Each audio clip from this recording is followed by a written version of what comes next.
muy práctico. Eh, Algunas técnicas de negociación de exportación internacional, en general técnicas de negociación que van a ser muy, muy útiles. Por lo menos en mi vida profesional les puedo garantizar que jugando con ellas y poniéndolas en práctica van a tener unos resultados muy diferentes, obviamente mucho mejores, con mayores resultados positivos hacia los objetivos de negociación que ustedes estén planteando. Entonces, me voy a permitir aquí ya compartir la pantalla. Nada más les agradeceré igual, como siempre, que me indiquen que ya la están viendo ahí en la pantalla completa. Sí, es correcto, sí se ve. Ya, y la segunda ya la vieron, ¿verdad? También. Sí, también. Vale, bueno. Pues entonces arrancamos las técnicas de negociación profesional en exportación, que le podemos llamar técnicas de negociación internacional, le podemos llamar técnicas de negociación comercial, en general, bueno. Lo primero que quiero resaltar en esta sesión es que este es el método, vamos a ver una serie de un método y vamos a ver varias técnicas o varios tips, ¿de acuerdo? Pero realmente esta sesión se compone fundamentalmente de un método, de una metodología que también se refuerza con una serie de tips y de recomendaciones en donde tenemos que estar muy, muy listos porque estos tips que les voy a dar, seguramente muchos de ustedes ya los han aplicado, pero también probablemente a muchos de ustedes ya se los hayan aplicado. Igual que en mi caso, ¿no? Los he usado y los han usado conmigo. Entonces, probablemente se van a dar cuenta de algunas cosas que se recordarán o van a recordar algunos procesos de negociación que han tenido en el pasado y que dirán, ah, ahora entiendo por qué pasó tal o cual cosa.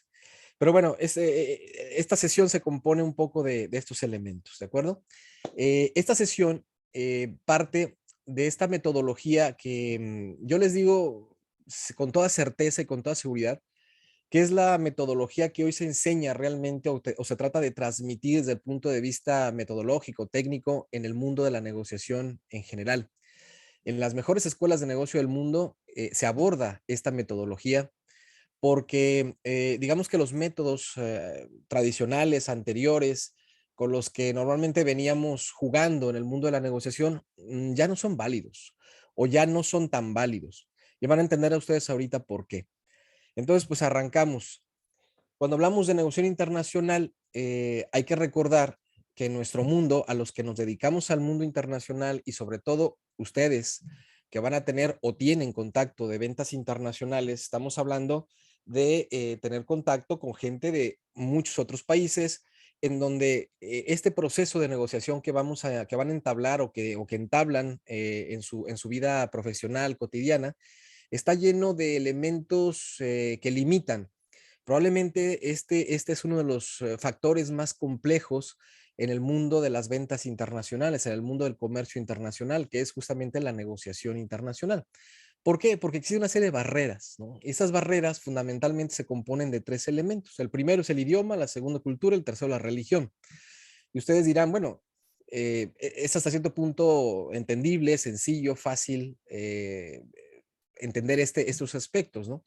Pero tienen mucha más peso del que nosotros podemos imaginar. Lo primero es que independientemente de que hablemos una lengua común, que pudiera ser el castellano, por ejemplo, hablando de Latinoamérica, aún dentro de estas similitudes, tenemos también una gran cantidad de diferencias. Y me imagino que todos ustedes que ya en algún momento han viajado fuera del país, ya sea de placer o de negocios por trabajo, se habrán dado cuenta de estas diferencias tan profundas que luego existe aún en los países, por ejemplo, en Latinoamérica.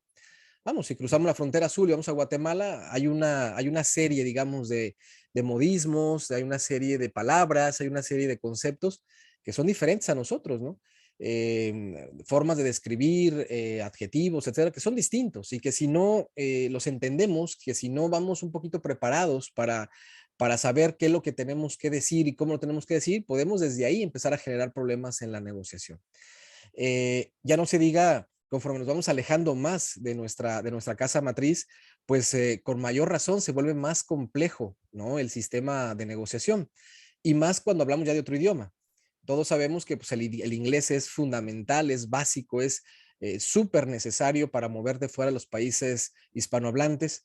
y hay que tener un nivel de inglés mínimamente aceptable, ¿no? Para podernos mover y desempeñar, porque eh, pues cualquier tipo de negociación debe tener un mínimo de entendimiento.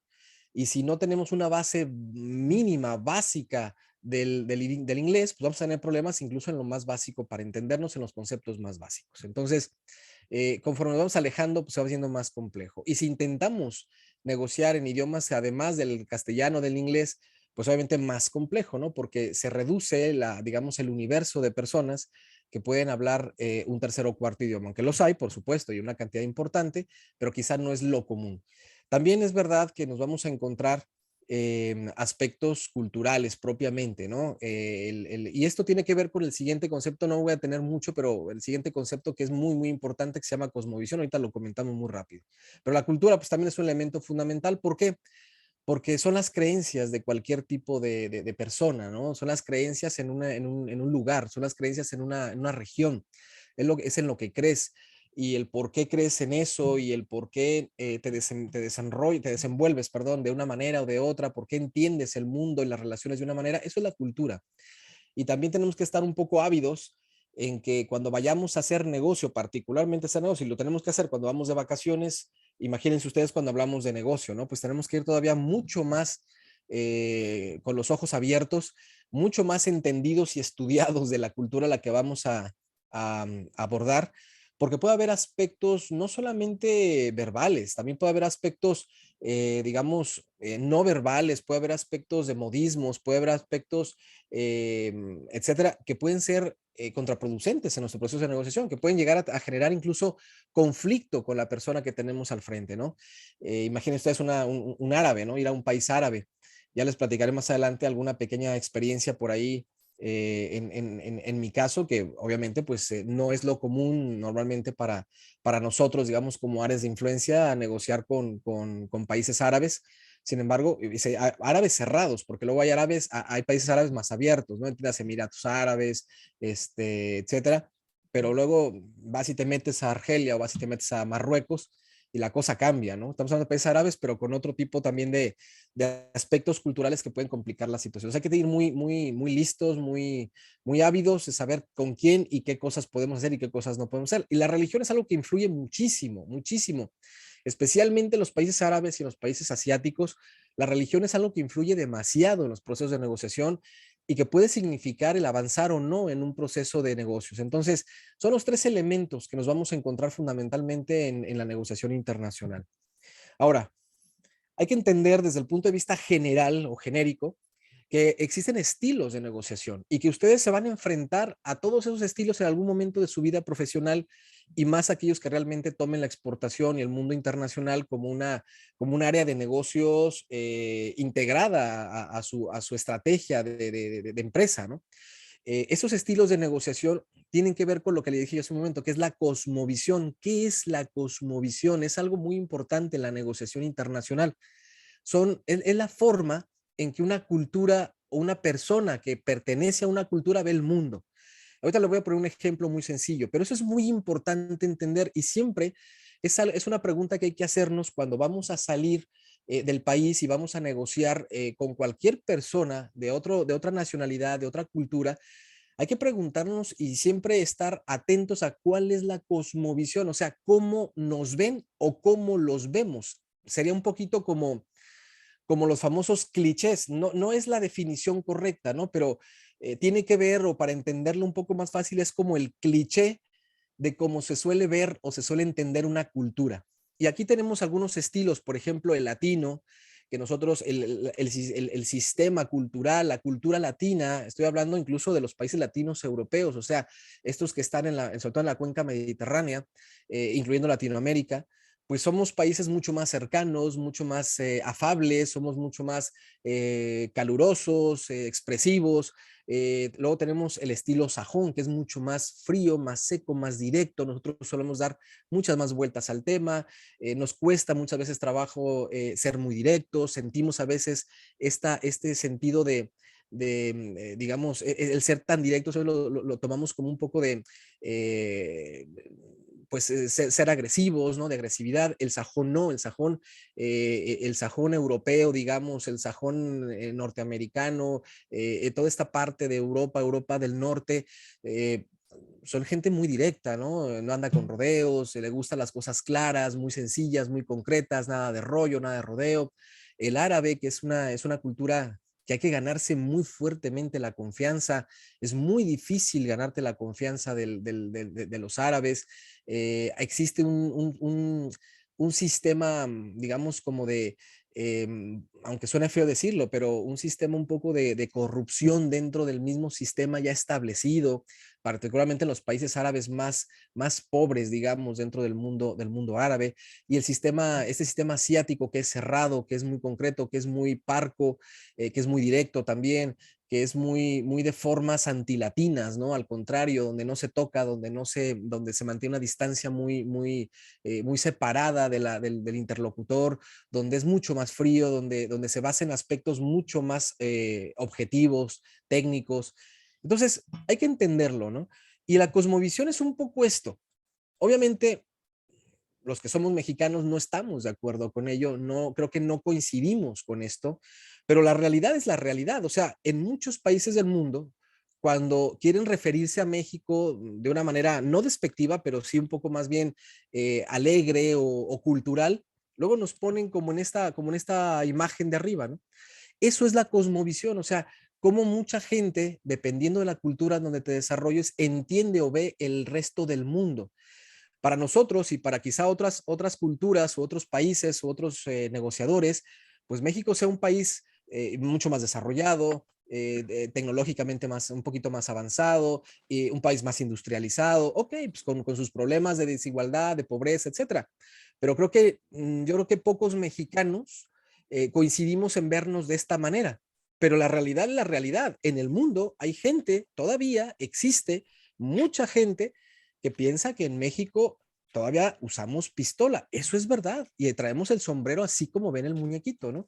Y eso, no sé si a ustedes les habrá pasado. A mí me ha pasado más de una ocasión que me preguntan si todavía hay caballos en la calle en México. O sea, bueno, hay caballos en el campo, como en todos los lugares del mundo, ¿no? Y hay caballos en los ranchos, pero que si en las ciudades todavía no se suele mover también en caballo. A ese nivel. Esta campaña que se hizo de México, de Visit México, tiene mucho que ver con la construcción de marca país y tiene mucho que ver con la modificación de la cosmovisión del país, que a mí me pareció una campaña muy buena en su momento, muy bien desarrollada, muy bien implementada. Yo creo que tocó muchos elementos, muchas fibras muy bonitas desde el punto de vista cultural de México en el mundo, ayudó bastante. Desafortunadamente se ha perdido, pero todo lo que se hizo en esos años me pareció muy atractivo, muy interesante, una campaña bien pensada, bien planificada, y tiene que ver con modificar un poco esa cosmovisión. Entonces, partamos de que en el mundo internacional nos vamos a encontrar con todos estos elementos, algunas barreras, cómo nos ven, pero también cómo vemos nosotros a otras culturas. Y la pregunta, por ejemplo, sería, imagínense que nos vamos a sentar mañana a negociar con empresarios chinos, que vamos a cerrar un acuerdo con chinos. ¿Cuál es nuestra opinión de los chinos? ¿Cuál es nuestra cosmovisión?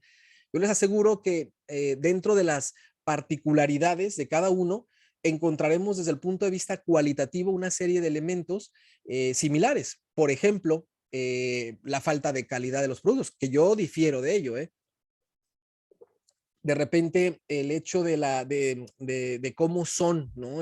Cómo es el chino, cómo creemos que es el chino, ¿no?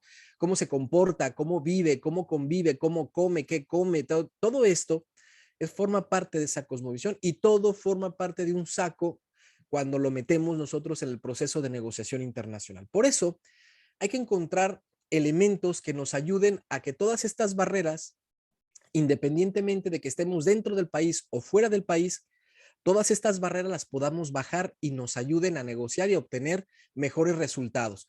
Si lo hacemos en nuestro idioma, qué bueno, y si lo hacemos en otro, también nos va a ayudar enormemente, ¿de acuerdo?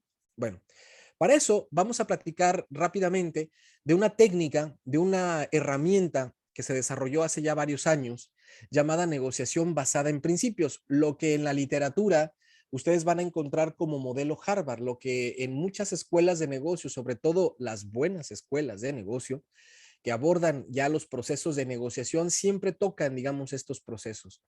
Eh, lo que pasa es que en el mundo de la negociación veníamos, nos habían enseñado en toda nuestra formación en negocios, que cuando negociáramos, ¿sí? Tendríamos que vencer al oponente. O sea, nos enseñaron a que la persona con la que íbamos a negociar normalmente era un oponente, o sea, era una especie como de enemigo. Las escuelas tradicionales típicas de negociación, así es como nos venían enseñando o como nos enseñaron a negociar. Y hay un montón de teorías y hay muchas herramientas que se basaron sobre todo en esta particularidad, en esta visión que ahorita le vamos a poner nombre.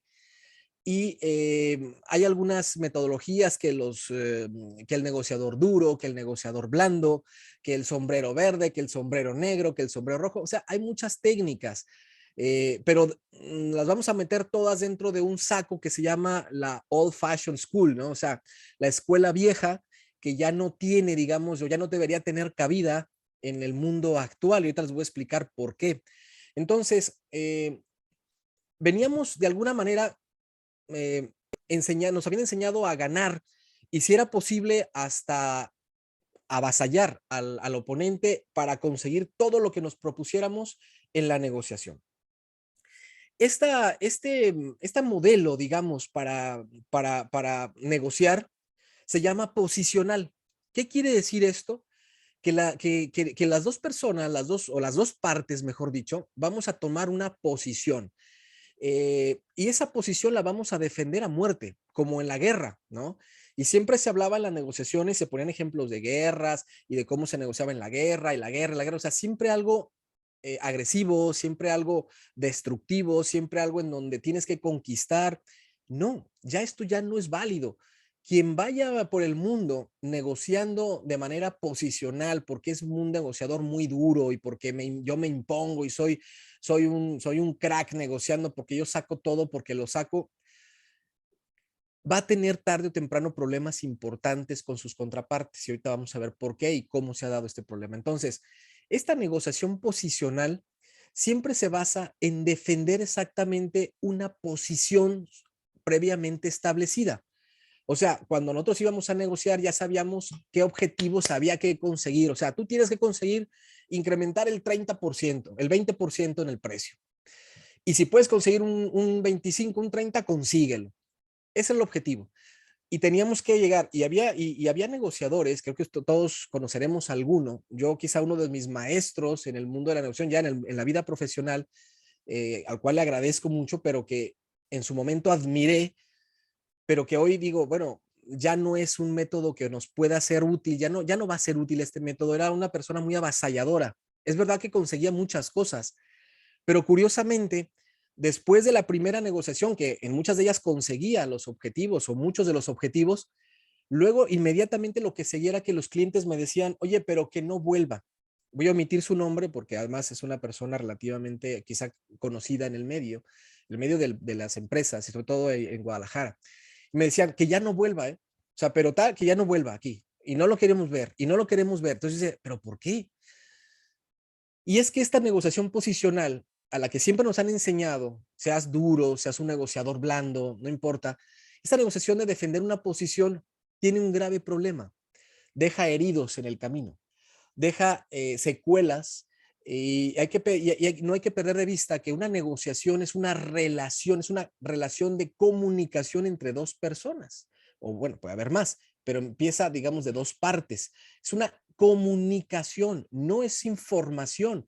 La negociación nunca se basa en información y así veníamos trabajando. Te informo que a partir de tal fecha se acabó, o se acabó la deuda, o te aumento el precio, o lo que sea. Ya no es el sistema. Entonces, la negociación posicional obsoleta.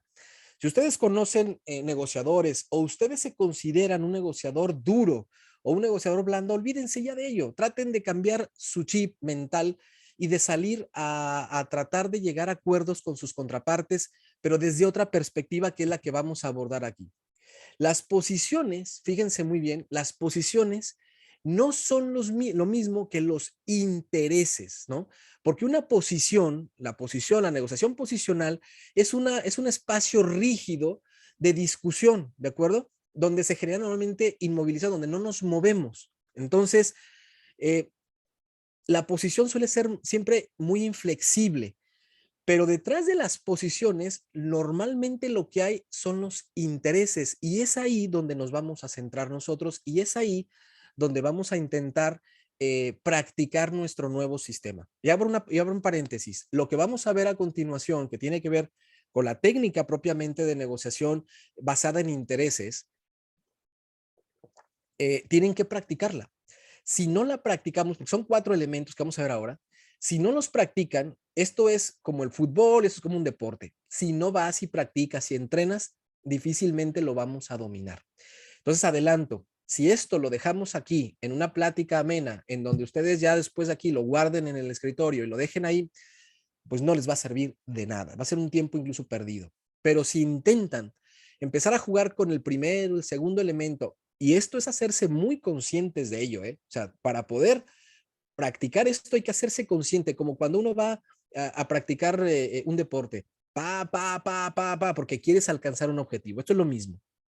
Entonces, las posiciones no son los mismos que los intereses. Negociar por posición, siempre el gran problema que tiene es que va a generar polarización.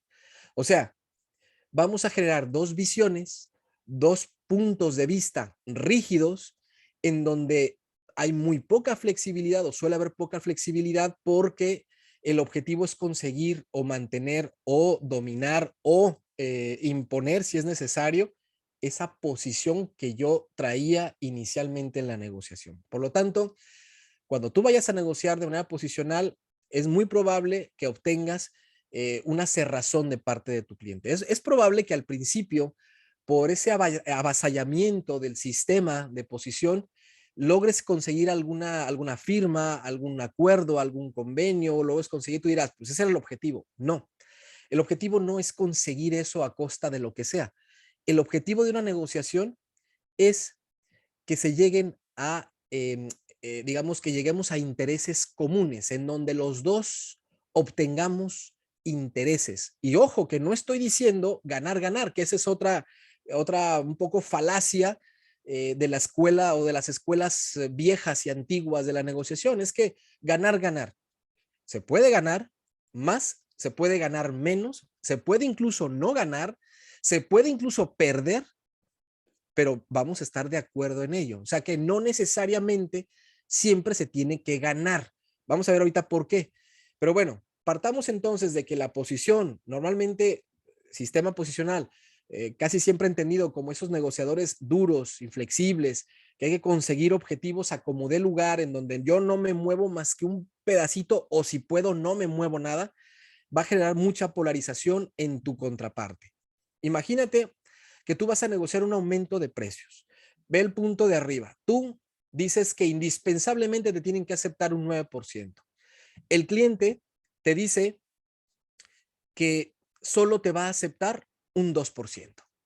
Entonces, aquí en medio hay una línea que siempre va a estar ahí fluyendo porque es muy probable que el cliente, cuando tú llegues y seas absolutamente inflexible en decir o es un 9 o no, pues lo primero que va a hacer el cliente es sacar esa famosa espada o esa famosa herramienta o ese escudo y te va a decir, tengo otros proveedores.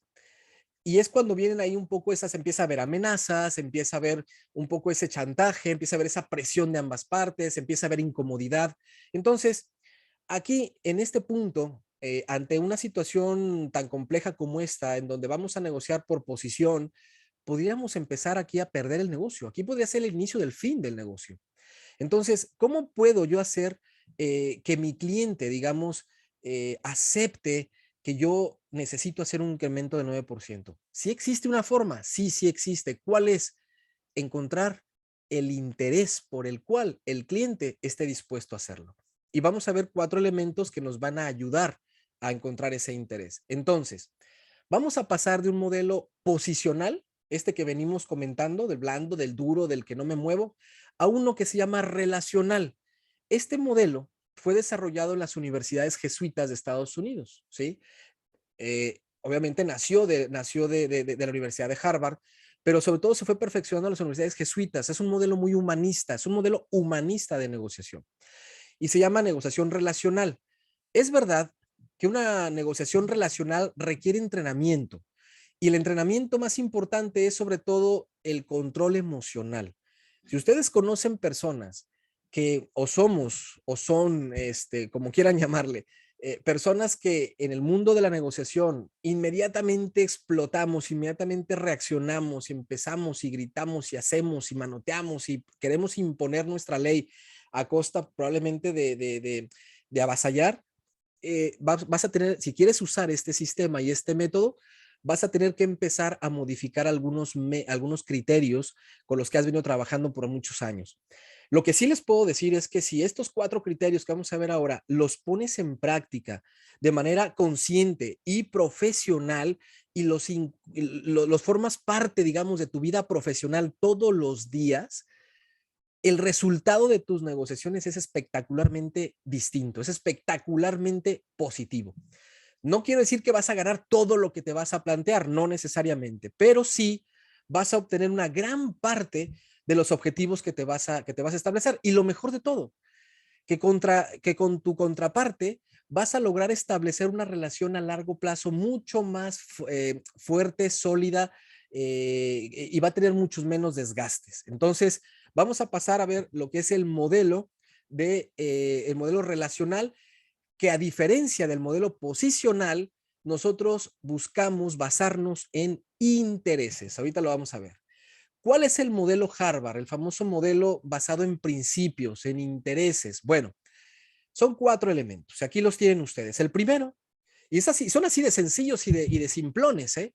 Pero luego ya cuando lo ponemos en práctica van a ver ustedes que ya no es tan simplón, pero es así de fácil entenderlo. Elemento número 1, que lo tenemos aquí en la parte de arriba. Separa a las personas del problema. Elemento número 2, céntrate en intereses y no en posiciones. Elemento número 3, ¿sí? Proponen siempre una opción de mutuo beneficio. No quiere decir aquí, mucho menos, que los dos ganemos o que ganemos igual. No. Aquí puede él ganar más, no pasa nada. Aquí puedo ganar yo más, no pasa nada.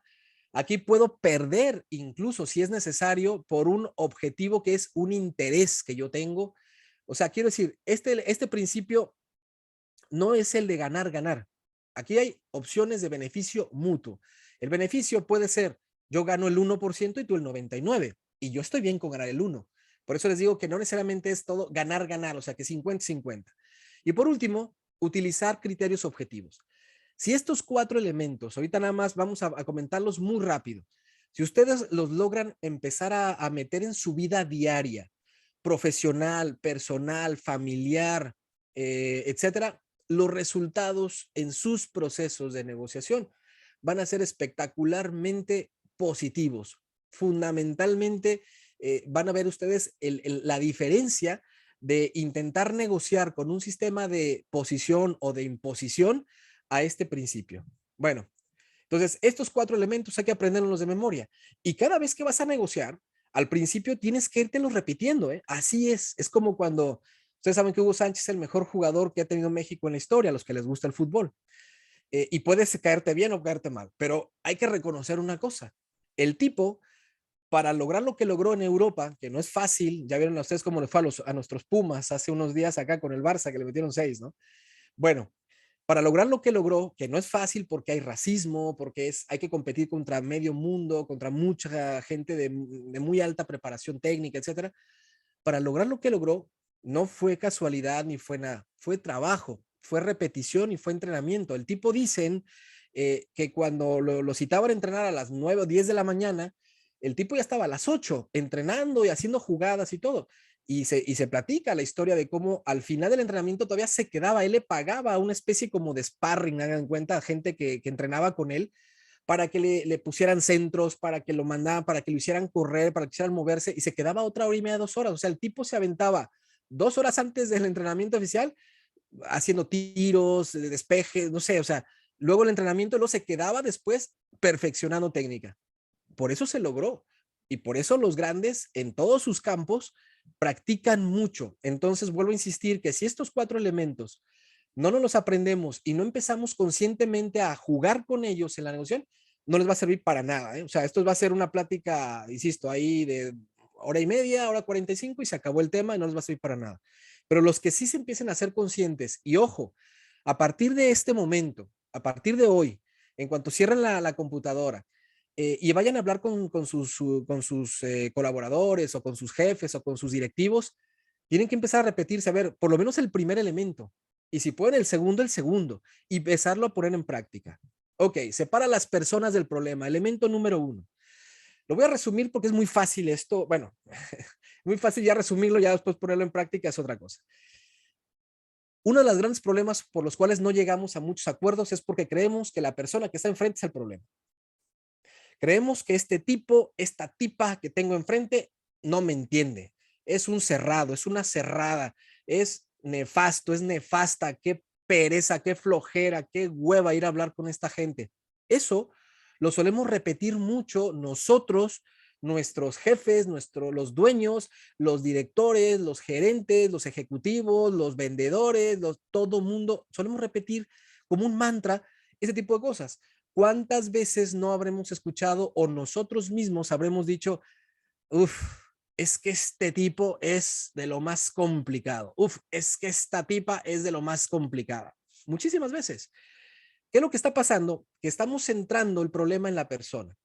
Y este método te dice, ojo, no centres la negociación en la persona, porque en el momento que lo centres, esa persona recuerda que es un ser humano que tiene un montón de emociones.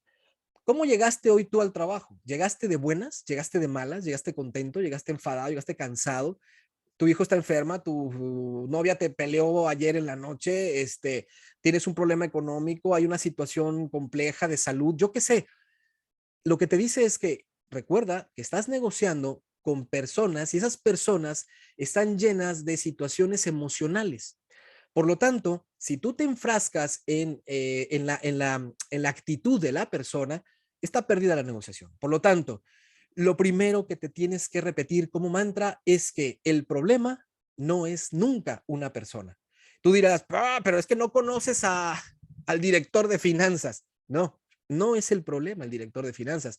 No es el problema el director de operaciones. No, la persona no es el problema. Y te lo tienes que repetir porque entonces eso te va a permitir implementar los otros elementos. Porque si ya no permites, digamos, si tu mente, que es la que va a liderar todo el proyecto de negociación, todo el proceso de negociación, si permites que tu mente establezca ya una barrera por la persona con la que estás negociando, entonces el proceso se acabó. Difícilmente vas a llegar a algo. Y eso nos llega a pasar incluso con mucha gente que ni siquiera conocemos. ¿Cuántas veces no nos habrá pasado decir, pues no hice clic? Oye, ¿cómo te fue con tal? No, mal. ¿Por qué? No hice clic. Uh -uh. En la vida y en los negocios particularmente y en el mundo de la exportación, o sea, en el mundo del comercio internacional, olvídate de hacer clic con la gente. No necesitas hacer clic, no es necesario hacer clic. En la negociación no se necesita empatizar más allá de lo necesario. Aquí lo que necesitas es, primer elemento, separar a la persona del problema. Por lo tanto, piensa en este momento la persona con la que peor te hayas llevado en los últimos tiempos y piensa que estás frente a esa persona negociando o que vas a tener que negociar. Pues te vas a repetir que esa persona no es el problema. Vas a verlo como cualquier otra persona y eso te lo tienes que repetir. O sea, es un método, acuérdate que este es un método distinto a lo de paso, o sea, tienes que utilizar este argumento, tal. Esto es diferente, esto es más humanista, esto es más intrínseco. Por lo tanto, la persona no es el problema. Y uno de los grandes problemas que tenemos son los prejuicios.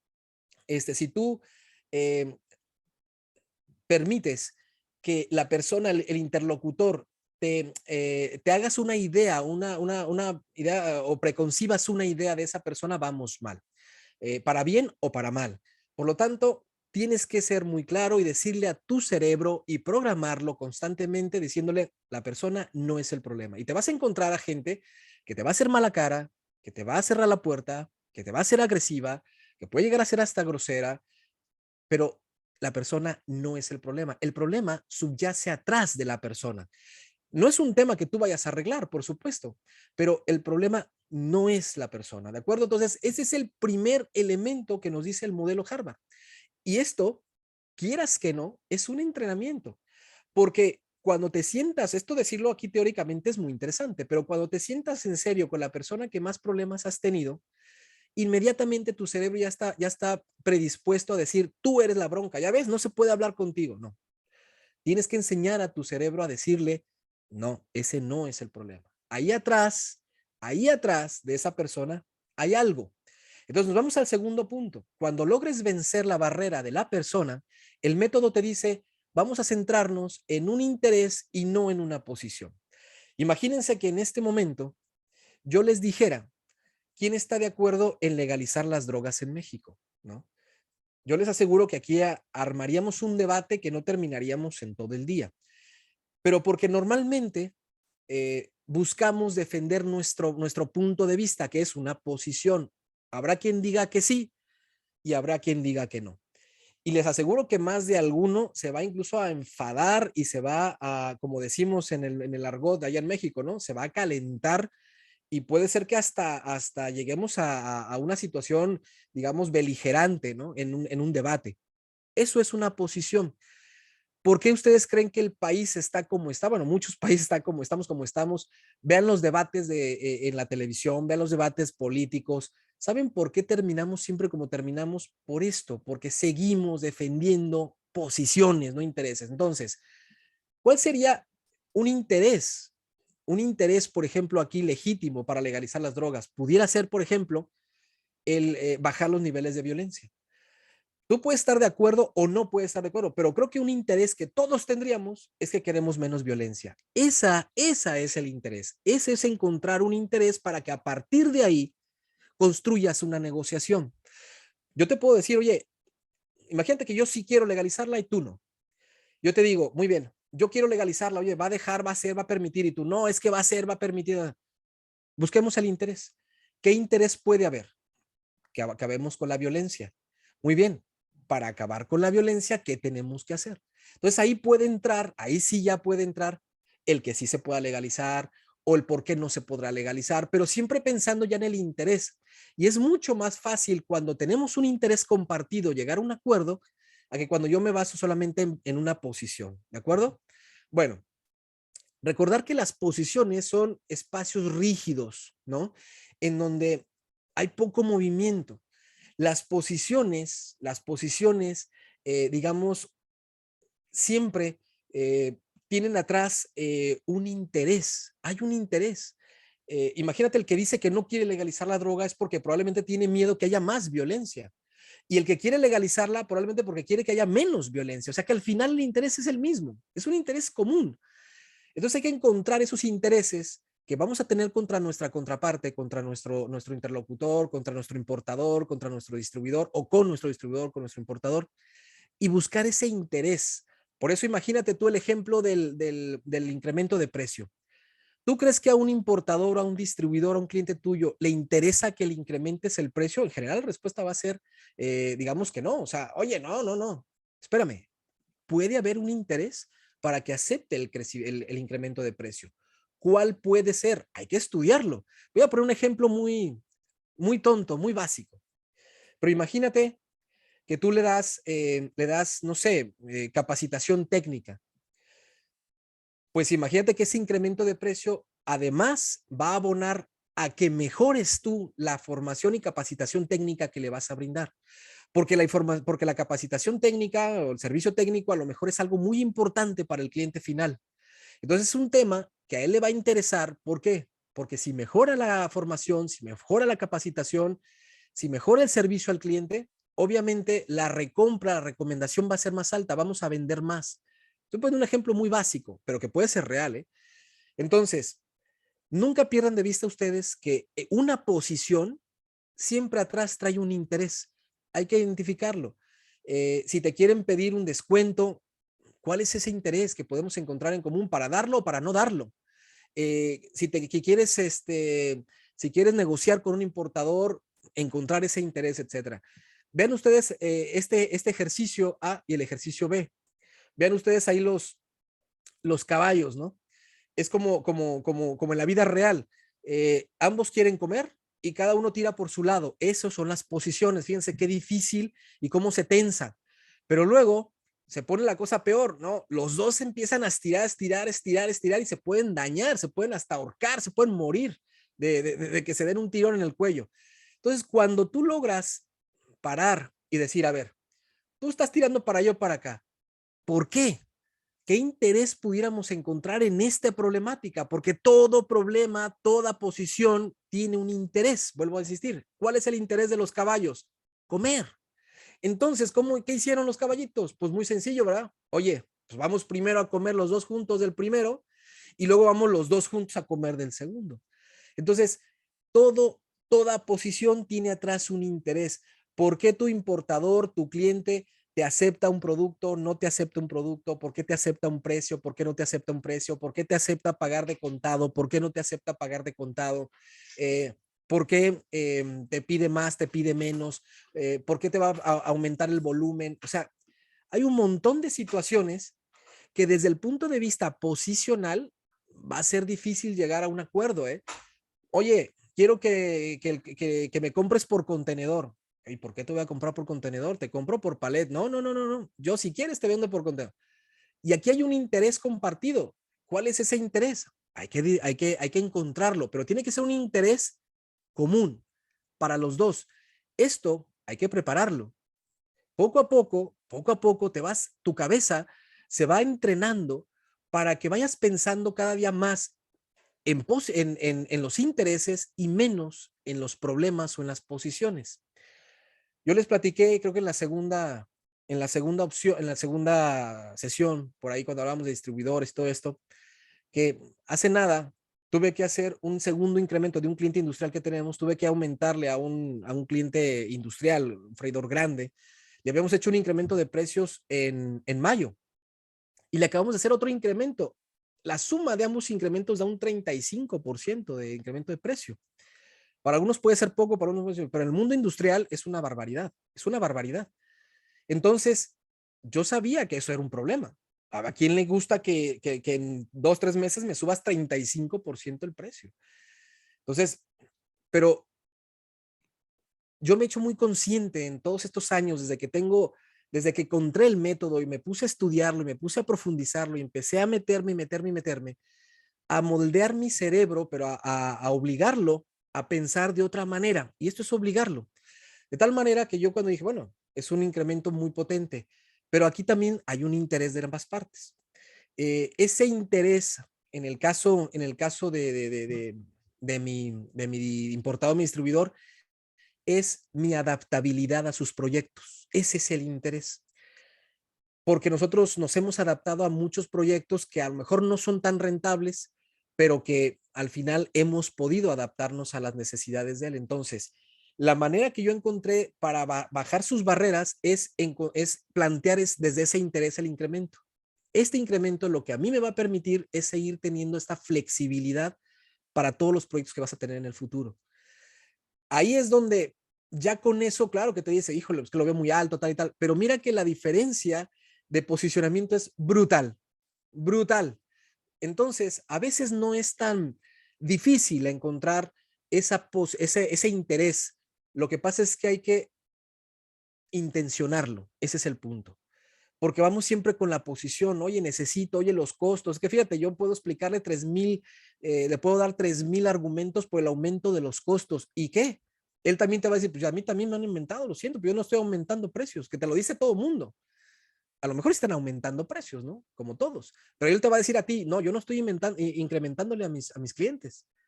Y tú le puedes dar 40 argumentos de aumento de costo y no, ¿por qué? Porque estás hablando de posiciones.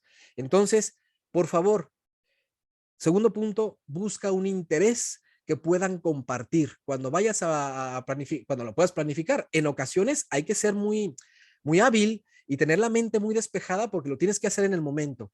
Pero fuerza tu cabeza, fuerza tu cerebro, a tu mente, a que no piense en posiciones ni piense en problemas, que piense en un interés que pueda destrabar, digamos, esa problemática. Vas a ver que en todos los problemas, en el 100% de los problemas que tú estás viendo con un importador, con un cliente, con un distribuidor, eh, con un colaborador, eh, vas a encontrar un interés que va a deshacer el nudo, porque luego esas negociaciones es como ver un nudo. muy difícil de trabajar, muy difícil de avanzar. Enseña y entrena a tu cabeza a trabajar con los intereses, ¿vale? Entonces, el problema siempre es una posición, que lo transformamos en un problema, ¿sí? Pero una posición siempre está determinada por un interés. ¿Por qué no quiere aumentarte el precio? ¿Por qué no quiere aceptar? Porque va a vender menos. Porque va a decir, voy a vender menos o porque voy a ganar menos. Bueno, pues si el interés es que gane más dinero, plantéale un escenario dentro del incremento donde pueda haber una posibilidad de ganar más dinero o de por lo menos mantener lo que gana o de mantener las ventas. Quiero decir, busca siempre el interés. Entonces, pregúntale la causa por la que el negociador no o pregúntate a ti mismo por qué un negociador con el que estás tú hablando no toma la decisión que tú estás buscando. Y sobre todo, si vas a ir a una negociación ya previamente concertada tal, hazte una lista de intereses, una o dos, tres, potentes, fuertes, piénsalo, reflexiónalo y poco a poco tu cerebro se va a acostumbrar a ir buscando intereses en todo tipo de relaciones comerciales y vas a ir negociando buscando intereses y no explicando posiciones, ¿de acuerdo? ¿Qué intereses puede tener nuestra contraparte, digamos, en general? Ahorrar dinero, el desempeño de un producto, mejorarle algo, la seguridad, la confianza, el prestigio, éxito de su empresa, éxito personal, el respaldo, la capacitación. Eh, ¿Tú te imaginas, por ejemplo, eh, yo les platicaba de un cliente que le vendimos en Barcelona hace como, bueno, que estamos cerrando ya en un cliente nuevo en Barcelona para otro producto industrial, aloe vera, y el interés que yo encontré ahí con ellos es fundamentalmente porque se van a poner a la par de su principal competidor. O sea, estamos hablando aquí de prestigio. Ellos no se quieren quedar atrás. O sea, ahí es un interés mutuo. Ellos no quieren quedarse atrás de su competidor y a mí me interesa que ellos entren como un segundo distribuidor. Entonces, puede haber un montón de interés y puede ser tan sencillo como esto que les acabo de platicar o algo un poquito más complejo de encontrar. Pero al final, ahí están los intereses. A veces ni siquiera hay que rascar demasiado. Simplemente los tienes que tener primero tú, claro, porque es probable que la otra persona, si no conoce el método, si no lo sabe, si no lo trabaja, si no lo entrena, siga estancado en una negociación posicional, pero vas a ver que con este sistema lo vas a destrabar. No importa si el otro se cierra, se centra en negociar con posiciones, tú lo vas a destrabar de una manera maravillosamente bien, ¿de acuerdo? Bueno, estas que son un poquito más fáciles, más sencillas, simplemente inventar opciones de beneficio mutuo, es algo como la tormenta de ideas, ¿no? Aquí no es otra cosa más que tengas clara algunas opciones que le puedas ofrecer a tu contraparte. Insisto, cuando puedas planificarlo, hay que planificarlo.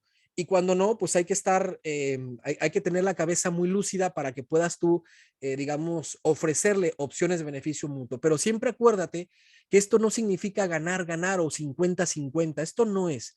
Cuando digo beneficio mutuo, es porque aún en un resultado dispar, aunque yo obtenga el 30 y el otro obtenga el 70, probablemente lo que yo busco está dentro del 30%. Entonces, no te centres necesariamente siempre a maximizar la negociación, a maximizar el objetivo.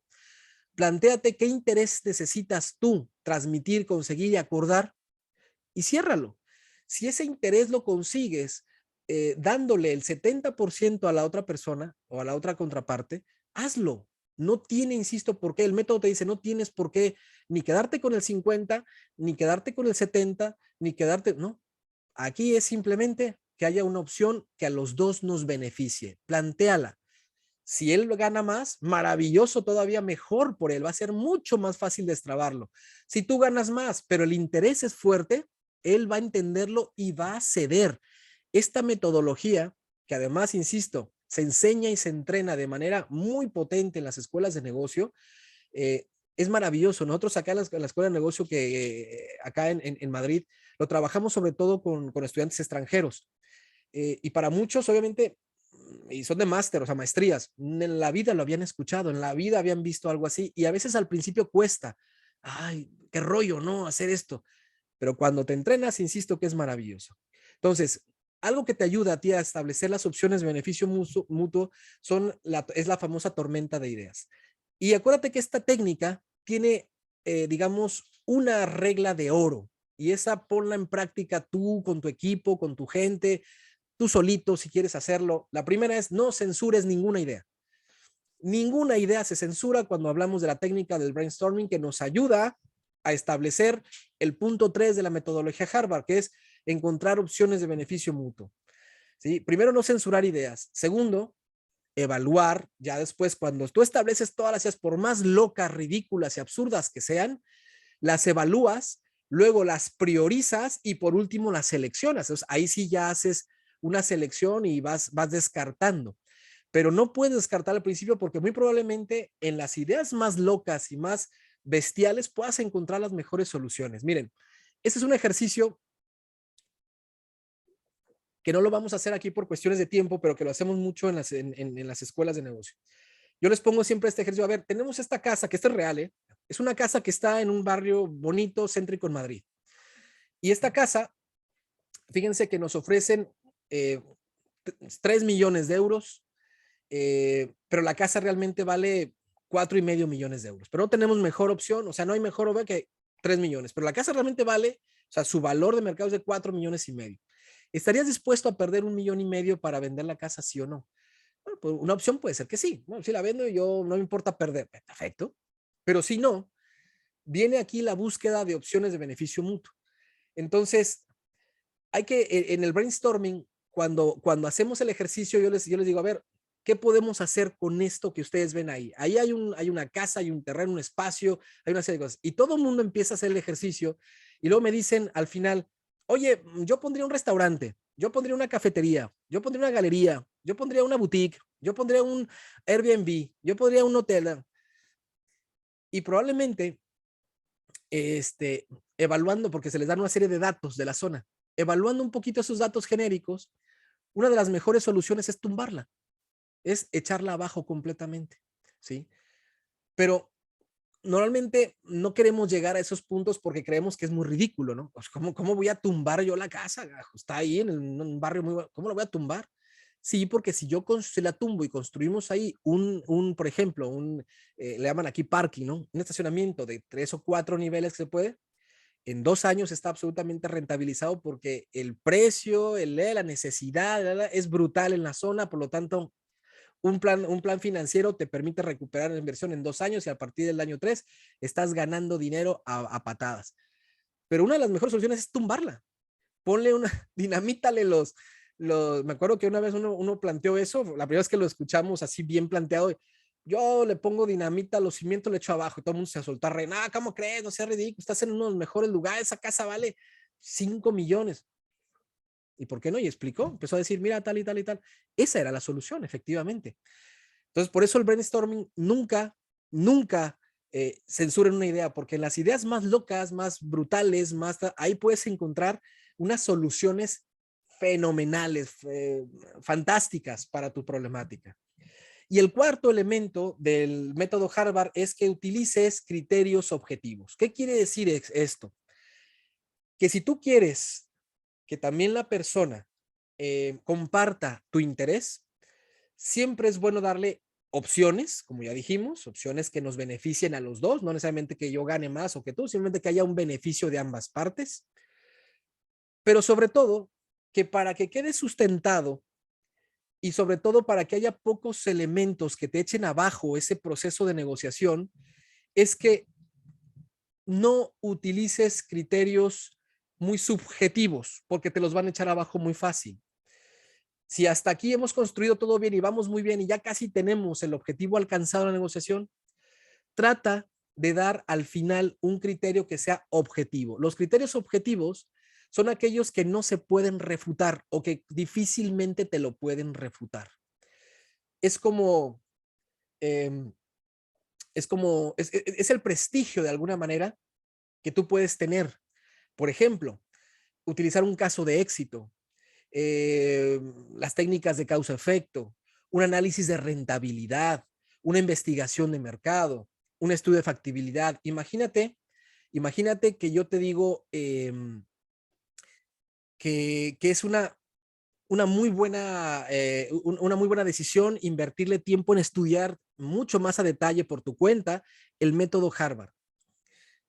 Y al final te dices, pues sí, pero porque tú lo dices. Pero si yo te doy elementos, por ejemplo, cuántas generaciones de empresarios y qué tipo de empresarios hemos trabajado con esta metodología y la gente que está haciendo negocios con esta metodología y te puedo decir, mira, directores de esta empresa, de esta empresa, de esta empresa, que a nosotros o a mí en lo personal me ha tocado trabajar con ellos con esta metodología, probablemente ya es casi irrefutable. Entonces, bueno, si tú crees que el director por ejemplo, voy a poner un caso, el director de Bimbo Iberia, que trabaja o hemos trabajado esta metodología con ellos y les ha servido enormemente porque ellos manejan unos negocios brutales con unas cadenas tal y tal.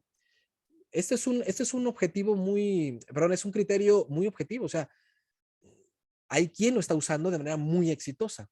Entonces, si puedes siempre traer, aunque sea un criterio que sea objetivo, que no te lo puedan tumbar tan fácilmente, entonces estamos cerrando el círculo de los 4 elementos, digamos, del método Harvard. ¿De acuerdo? Entonces, por favor, no se te olvide. 1, separa a las personas del problema. Nunca una persona es el problema. 2, céntrate en los intereses, nunca en las posiciones. 3, siempre da, digamos, opciones de beneficio mutuo. ¿De acuerdo? Y 4, si puedes, siempre lleva un criterio que pueda ser objetivo, o sea, que pueda ser sustentado, que no te lo tumben tan fácilmente para que al final des ese empuje que necesita o ese pequeño empujoncito o es el cerrojo, digamos, de oro de tu proceso de negociación. Estos 4 elementos, vuelvo a insistir, entrénalos. Yo te garantizo, de verdad, es garantía de éxito si lo llegas a dominar, si tu cerebro lo pones a ejercitarse con esta metodología y te aprendes los 4 elementos. Oye, que mañana vas a negociar, que más tarde vas a negociar, usa el primero. Hazte bien consciente del primero y acuérdate. Mañana te machacas el segundo, en la siguiente semana te machacas el tercero y dentro de un mes te machacas el cuarto.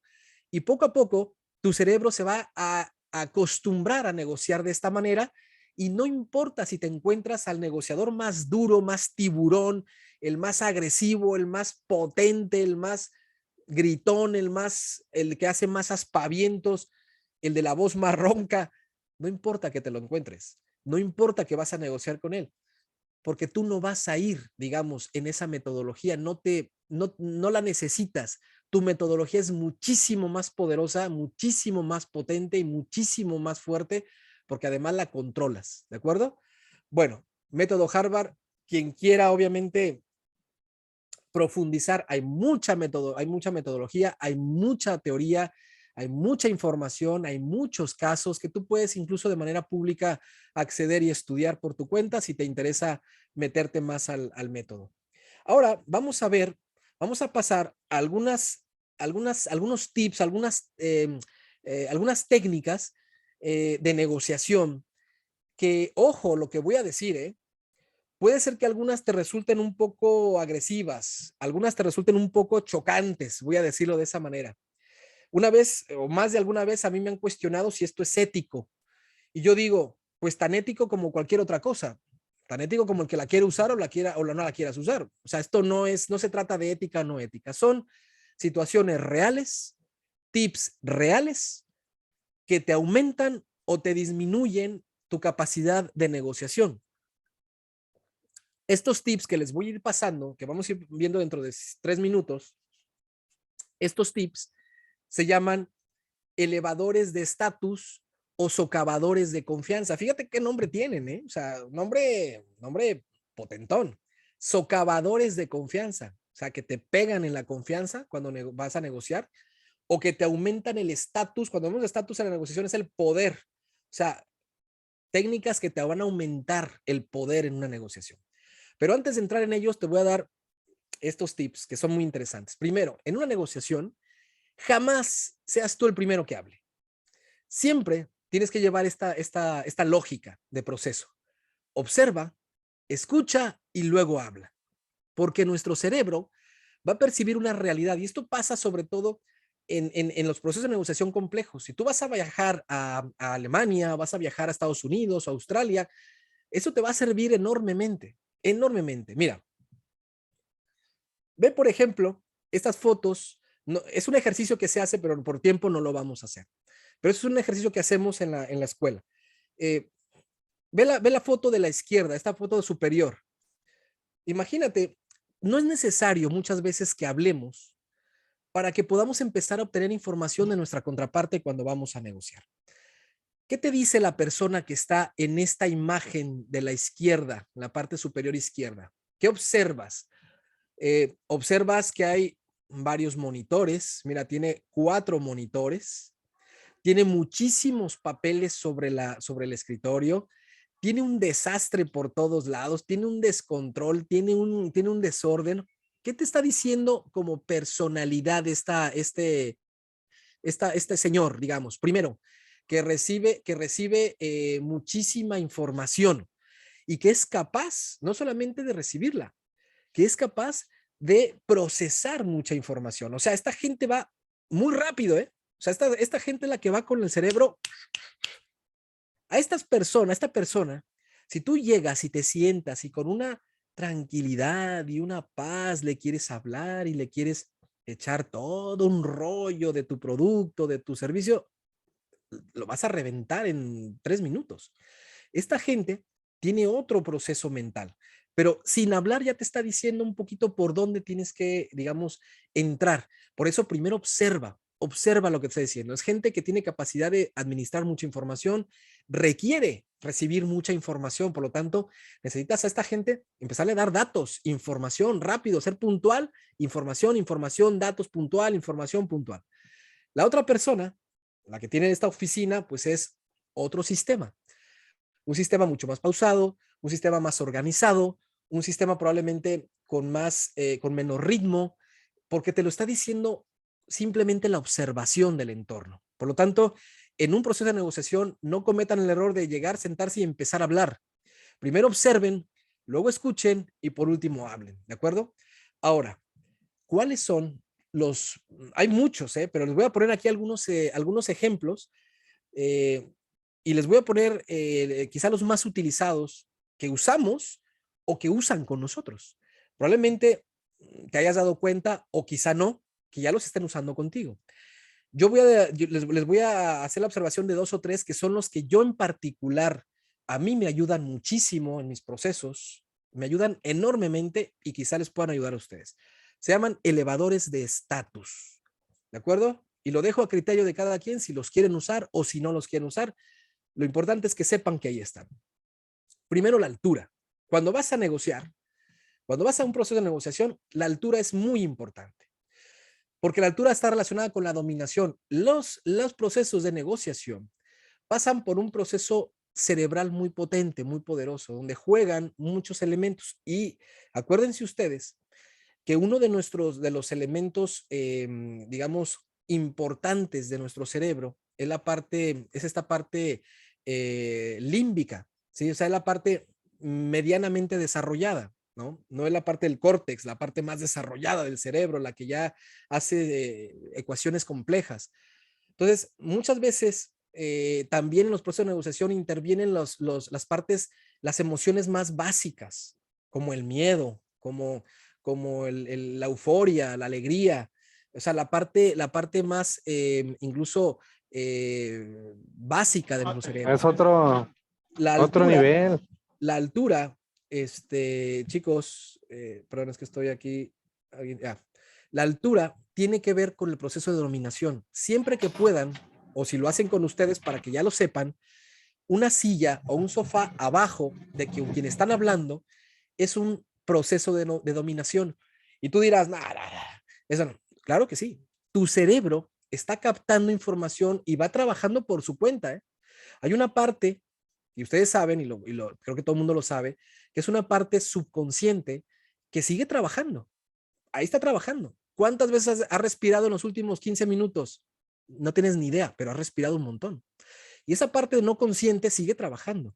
Por lo tanto, la altura en una negociación es muy importante. Por eso es probable que se encuentren ustedes gente, sobre todo ya tiburones, gente ya muy avanzada, gente que sabe, que conoce, que le gusta el proceso de la negociación, se pueden encontrar con estos tiburones, que los pasen a ustedes y los sienten en una silla que esté por debajo de donde ellos están sentados.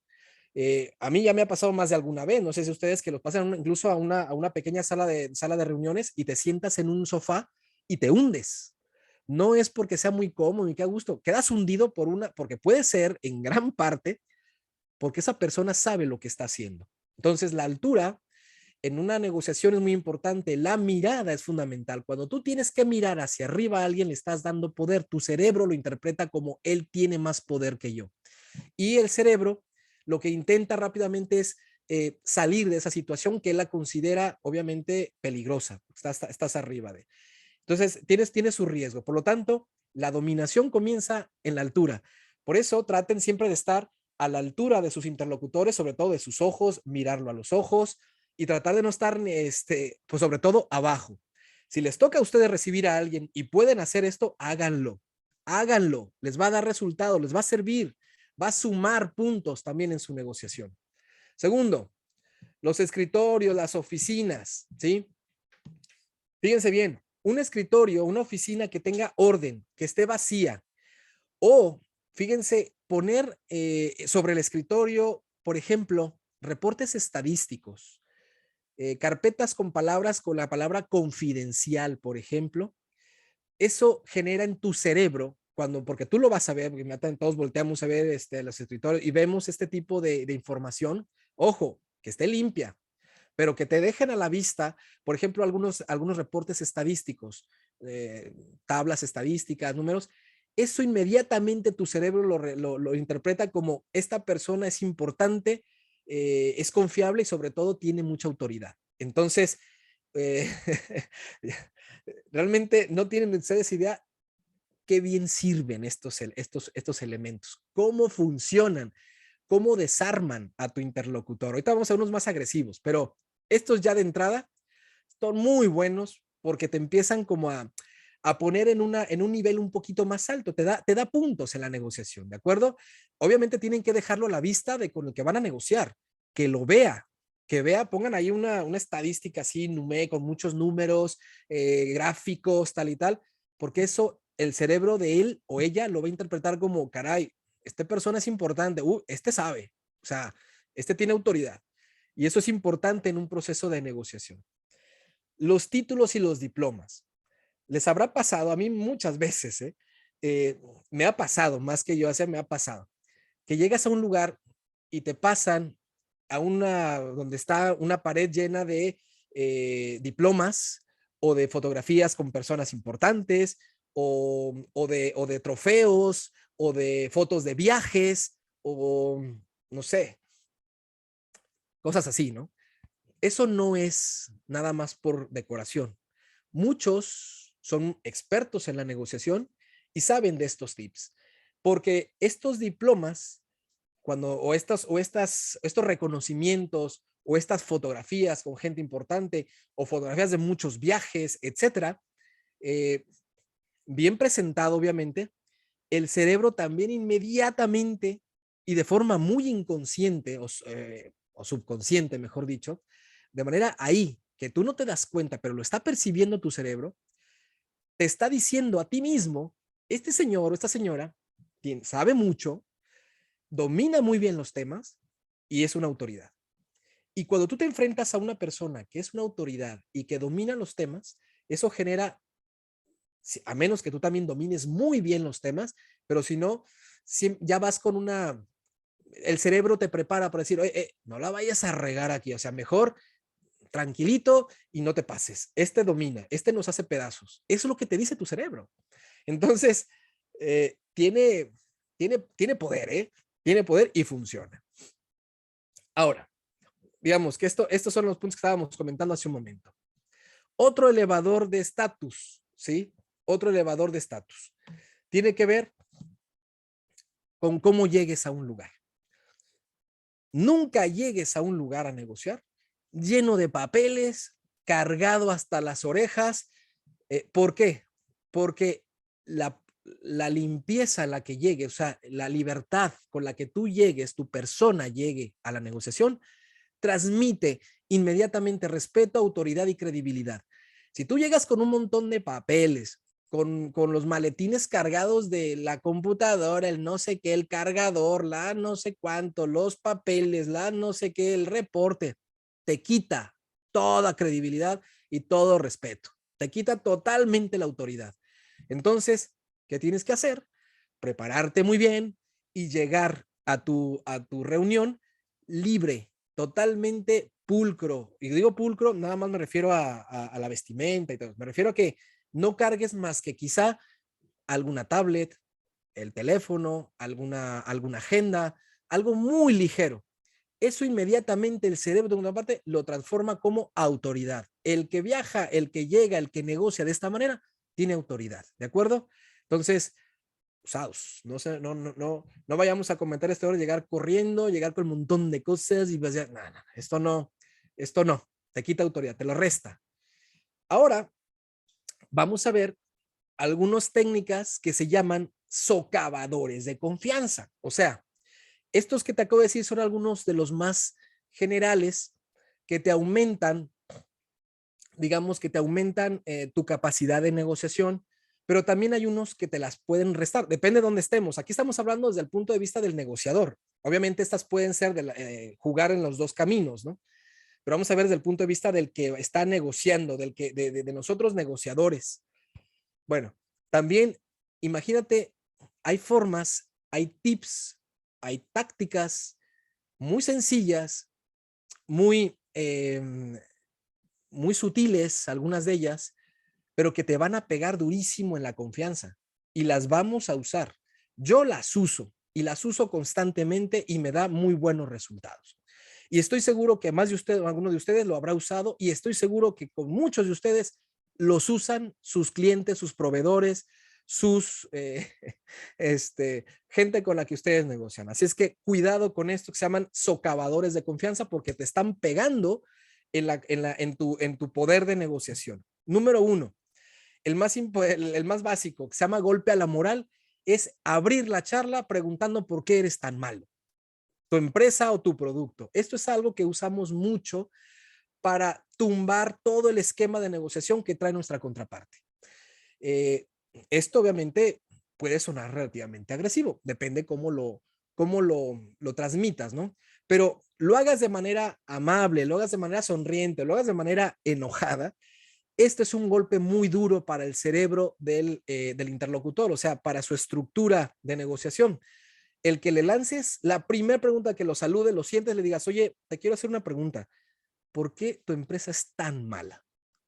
En ese momento, todo lo que traía de elementos, se le viene abajo. Entonces, cuando pasa eso, el cerebro lo que hace es, se siente tan atacado, se siente tan nervioso, se siente tan descubierto que inmediatamente busca compensar. ¿Y sabes cómo compensamos en situaciones como estas? Soltando nosotros ya concesiones. Es la manera en que nuestro cerebro intenta compensar una situación tan difícil como esta. Empiezas a hacer concesiones. Y por eso al final, cuando sales y te vas a tu oficina y después dices, caray, ¿por qué di esto? ¿Por qué acepté darle no sé qué? Mira, es que no debía haberle dado no sé qué, es que esto ya no era necesario. Ojo, puede ser que la persona con la que estás negociando, insisto, conozca todas esas técnicas, que hay mucha gente que las conoce y las está poniendo en práctica. Dos, esta es una de mis tácticas favoritas y yo la he usado mucho, mucho con clientes acá en mi vida profesional. Se llama rol bueno, rol malo. ¿Qué es esto? Cuando vas a una negociación complicada, compleja, muy compleja, nada más eso sí, hay que entrenarla, ¿eh? Hay que entrenarla. Tienen que ir dos personas, uno va a llevar un rol positivo y otro va a llevar un rol negativo. ¿Qué quiere decir esto? Que lo ensayas, lo entrenas con tu compañero o compañera, y cuando te sientas con el cliente o los clientes o la empresa, uno de los dos va a ser muy negativo, vas a destruir a ese nivel, o sea, a ese nivel, vas a ir a destruir la negociación, vas a atacar al cliente incluso, vas a hacerlo sentir mal. O sea, Claro que te la estás jugando, por supuesto. Tú dirás, oye, pero nos pueden. Ven, ahí viene la técnica. Esto no es, a ver, no estoy diciendo que vas a llegar, vas a empezar a despotricar con a todos. Uno de los dos va a ir tomando un rol agresivo, negativo, cerrado a esa negociación, ¿no? O a ese objetivo, o a ese interés. Pero el otro, o tú, cualquiera de los dos, le va a dar toda la razón al cliente. Se va a poner del lado del cliente. Es más, vas a atacar a tu compañero, le vas a quitar la autoridad a tu compañero, le vas a ir en contra de tu compañero, más te vas a alinear con tu cliente, te vas a alinear con la empresa y vas a defender a tu cliente. A ese nivel. Y puede ser, insisto, no estoy hablando de agresividad, como se ve, pero vas a defender a tu cliente, le vas a decir, no, no, no, Juan, Carlita o Pedrito tiene toda la razón. Creo que usted tiene toda la razón o tú tienes toda la razón. Efectivamente, como tú, o sea, uno va a hacer el rol bueno, el otro el rol malo. Esto muchas veces en la negociación, en ese proceso, puede significar que al otro no lo quiera ni ver. O sea, vete de aquí. Pero con el que fue el rol bueno, le va a dar muchísimas concesiones. Esto es algo que nuestro cerebro inmediatamente le ordena, nos ordena. Cuando alguien se pone de tu lado y de tu parte, le apoyas. Entonces, este rol, bueno, rol malo, hay que entrenarlo, hay que saber qué decir, qué no decir, hasta dónde, qué posición vamos a tomar. Y es maravilloso, los resultados son extraordinariamente buenos. No tienen ustedes idea lo maravilloso que es este método. Bueno, lo demás de invocar a la competencia, esos son algunos elementos que están muy básicos, no me detengo, pero sí, ese rol bueno, rol malo, les va a servir mucho. Otro socavador de confianza muy poderoso es el frío. ¿Saben ustedes lo que provoca el frío en un negociador? Paraliza tremendamente. Les voy a decir, eh, más de alguna ocasión, y también yo lo he usado en más de una ocasión, no más de una, muchísimas ocasiones, una sala de juntas yo la pongo muy fría. La pongo muy fría, la pongo a la temperatura más baja posible. Llegan tus interlocutores, los pasas y los sientas y los dejas ahí un rato. Tú dirás, joder, qué gachos, ¿no? O sea, como pingüinos, sí. Hay que ser honesto. Yo dije que esto iba a decirlo, lo iba a decir con toda su, como va, ¿de acuerdo? Me quedó como mate. Lo iba a decir como va, sin tapujos. Pones una sala fría, una oficina muy fría, pones a tus interlocutores ahí y los dejas un rato. Obviamente entra alguien, apaga el aire acondicionado y después entras tú, o entra tu equipo, o entra tu negociador, o entra quien vaya de tu gente, pues, ya que la temperatura haya mejorado un poco. Durante ese momento en donde están en pleno frío, el frío paraliza el cuerpo. El frío es uno de los elementos que el cerebro reconoce como peligroso. O sea, la gente puede morir de frío, eso ya lo sabemos. Hay un punto en donde el cerebro le dice al cuerpo, oye, manda la sangre a tal, porque está tan frío que necesito mantener calientes estos órganos. Hombre, no estoy diciendo que nos vamos a meter en el Polo Norte, ¿no? Pero ¿cómo funciona esto en el cerebro? Para que ustedes lo entiendan y por si les pasa que un día los metan a una sala donde esté helado, o una oficina que esté helada, ¿por qué lo están haciendo con ustedes? Entonces el cerebro lo que trata inmediatamente va a ser, oh, qué frío está haciendo, oh, qué frío. El cerebro te va a decir, pronto, vete pronto de aquí. Es lo que te dice el cerebro. Por lo tanto, la manera de salir de ahí es rápido, llega a un acuerdo y vete, porque está haciendo mucho frío. Es el momento en donde sueles dar muchas concesiones. Los negociadores suelen soltar muchas concesiones y esto funciona y funciona mucho. Entonces, los ambientes de las oficinas, de las salas de juntas, se controlan también como ambientes de la negociación. Por eso insisto, hay gente ya muy profesional en esto, gente que se ha preparado, gente que lo sabe, gente que lo va sabiendo. Esto yo lo platico en las escuelas de negocios, o sea, lo platicamos abiertamente, les digo, agua, cuidado con esto está pasando, úsenlo o lo van a usar con ustedes sabrán, pero esto pasa y pasa mucho más de lo que ustedes creen. Por lo tanto, el frío paraliza, el frío limita la capacidad de decisión y el frío hace que salgas pronto de la situación y la manera de salir pronto de la situación es dando concesiones en una negociación. Así que tengan mucho cuidado. Otro socavador muy importante es el tiempo, el manejo del tiempo. Y esto es llevar al límite a la negociación. Eso sobre todo cuando tú tienes un poquito más, digamos, ese poder en la negociación. ¿Qué quiere decir esto? Que te voy a llevar a la mayor frustración posible. Quiero que te frustres durante el proceso. Para esto, a ver si no les ha pasado lo siguiente. Yo sé que hacerlo es feo, pero a veces hay que hacerlo.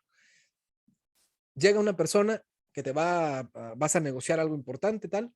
Tú le dices, te cito a las 11 de la mañana. ¿Cuántas veces te habrá pasado que llegas tú, no a las 11, llegas a las 10:45? Porque hay que ser puntuales, ¿no? Llegas a 10:45, ya avisaron, ya está aquí el señor tal. Muy bien, perfecto. Páselo a la sala de juntas, que está helada la sala de juntas, ¿no? Te pasan a la sala de juntas. Ya se hacen las 11, tú ya ahí ya listo con toda tu información, con toda tu presentación, lo que vas a entregar, lo que vas a decir, con todas con tus, con tus posiciones, esperemos que no, sino con tus intereses, va a estar todo, ¿no?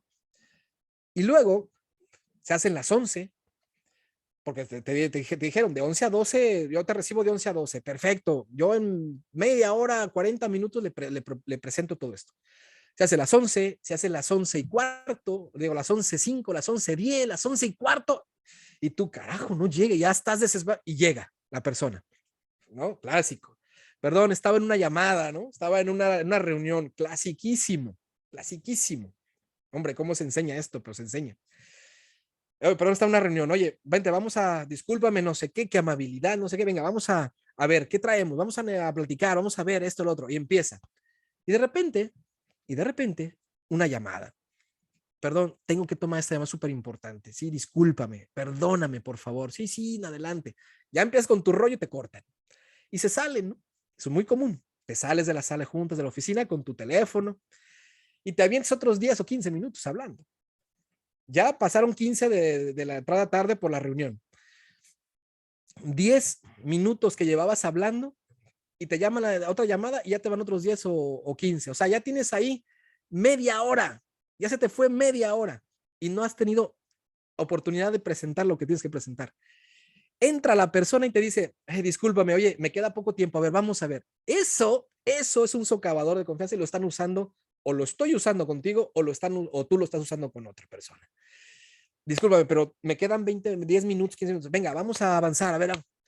Esa frustración y ese sentido de urgencia eh, hace que también tu cerebro, con tal de alcanzar un objetivo que tú le has dicho que tiene que alcanzar, va a empezar a soltar concesiones a diestra y siniestra. Sí, sí, mira, te puedo dar esto, oye, me tengo que ir. No, no, espérate, mira, a ver, ¿y por qué no? ¿Y si te ofrezco esto? ¿Y si te doy esto? ¿Y si te doy lo otro? Y ahí es cuando, carajo, soltamos un montón de concesiones y un montón de cosas así, ¿no? Y volvemos al mismo punto, ya cuando nos vamos y ya estamos, le di esto, le di un descuento, le di plazo, le di crédito, acepté el volumen, acepté o sea, las condiciones. ¿Por qué? O sea, qué tonto, ¿no? Y uno se dice a mí mismo, qué tonto lo que dice. Bueno, no es que seamos tontos, lo que pasa es que son procesos definidos que te llevan a un objetivo. Y esto es real y existe y está absoluta y totalmente comprobado. Así es que este socavador de confianza, insisto, son muy potentes, son muy poderosos, no son agresivos desde el punto de vista de que tenemos que llegar y hacer espavientos y gritar. No, no, no, no, no. El tiempo hace su trabajo, el frío hace su trabajo, la altura hace su trabajo, etcétera. Y el que nos obliga está aquí adentro, es nuestro cerebro. La negociación siempre es un proceso mental, es un proceso cerebral, es un proceso emocional. Entonces, por eso nos traiciona tantas y tantas veces nuestro cerebro. Por eso entonces hay que tener eh, mucho cuidado con este tipo de socavadores de confianza. Bueno, y por último, más no menos importante, hablar muy rápido, en un minuto, las concesiones. Recuerda que dar concesiones siempre va a ser parte de un proceso de negociación normal. El problema está en que un socavador de confianza puede hacer que des concesiones que no tenías planificadas, que no tenías estudiadas o que incluso no habías tú, pues no habías sopesado. Entonces, hay que tener mucho cuidado con estos socavadores de confianza porque vas a empezar a dar muchas concesiones y las concesiones, acuérdate que cuestan mucho dinero. Entonces, es importante que cuando vayas a negociar, hagas un plan de concesiones y digas qué sí puedo dar, qué no puedo dar. Nunca concedas ni rápido ni demasiado. y siempre que des una concesión pide otra a cambio, o da 2 concesiones y pide una a cambio. Siempre es importante porque equilibras la negociación. Te das poder también en la negociación. Si solo concedes, si no pides nada a cambio, tú solo estás entregando, digamos, el poder de la negociación. Así es que es normal dar concesiones, pero en los socavadores lo que intentamos es que me des más rápido y menos pensadas. Así es que tengan mucho cuidado con todos estos puntos que hemos visto. Yo por eso dije, si los quieres usar, úsalos. Si los están usando o los usan contigo, pues que lo sepas y que sepas cómo de alguna manera reaccionar ante este tipo de técnicas y de herramientas. Esto en el mundo internacional, por supuesto que pasa, es más, pasa más, yo creo que incluso dentro de nuestro mercado local. Esto se usa mucho en las negociaciones internacionales, vas por todos los países y te encuentras gente que te hace esto, que te aplica esto, muchas veces con mayor razón, por ejemplo, el tema de la frustración en el tiempo, porque vienes de viaje, porque haces solamente una parada y te vas a otra ciudad y juegan mucho con el tiempo. Entonces, ojo, no concedas demasiado rápido y si concedes por cuestiones propias del proceso, siempre después de unas condiciones pide algunas otras para por lo menos intentar equilibrar el poder de la negociación. ¿De acuerdo? Bueno, espero que estos tips les sean de utilidad, chicos. Tema Harvard, practíquenlos, pónganlos en práctica, acuérdense si les gusta el deporte, piensen en su deportista favorito, piensen cómo llegó a ser tan bueno en lo que hace y la respuesta es practicar. El que practica se vuelve maestro.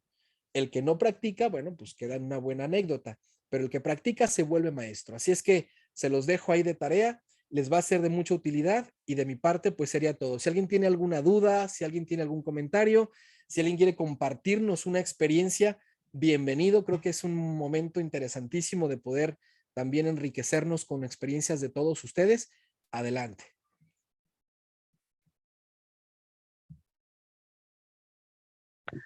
Muchísimas gracias, Eliu.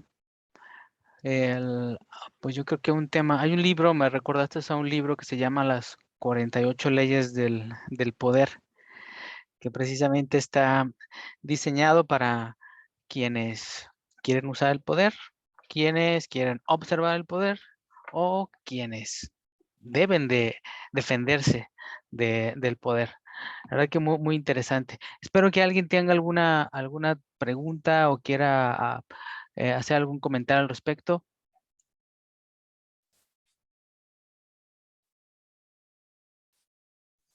Están muy callados, ¿eh? Eso no es buena señal. Eso no es buena señal. Vuelvo a insistir, o fue muy claro o fue muy confuso.